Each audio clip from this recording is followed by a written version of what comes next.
Having the right entity structure moving forward to protect your wealth just gives you, it's almost twofold. One, you want to pay as little tax as possible, and two, you want to make sure that as you're creating wealth, that you're protecting it, and that's an absolute must. So I'll give you an example. We had a client quite recently that effectively over the last 20 years, he'd been building up assets and he'd been talking to his bank manager, and he had something like about 15 properties. Now, his business actually over the last couple of years hadn't been doing so well because everything was actually tied together. He lost a lot. He lost his business, he lost his properties, and he also realised that he'd actually been structured incorrectly over 20 years.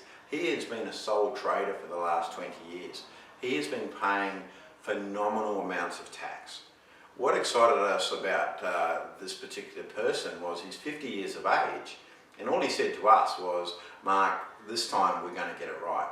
So that's a key thing that we look for, and he was really excited when we showed him the strategies of how to do it. He said, "Man, it's going to take me less than 20 years to do it this time around." So that's the cool thing. Got to get it right from day one. Look, personally, I don't see a lot of benefit of being a sole trader. Now, if you're in business seriously, you should be looking at the end in mind, so that you want to be creating an asset that you can sell, but also creating an entity that's separate from yourself. So as a sole trader, you become the business both on a personal level, right, but also on a business level. And you've got to make sure that when you're actually moving forward.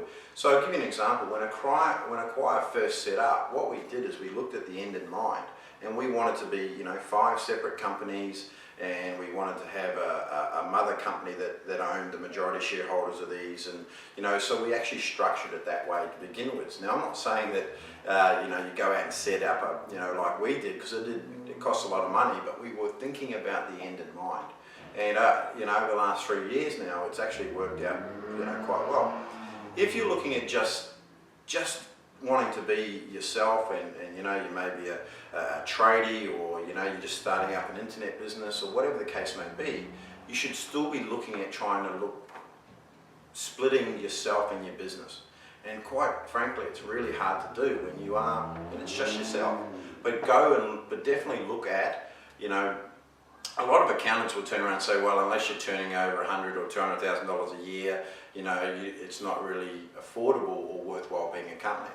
Personally, I believe it's worthwhile being a company from day one, and that's the things that you've got to look for.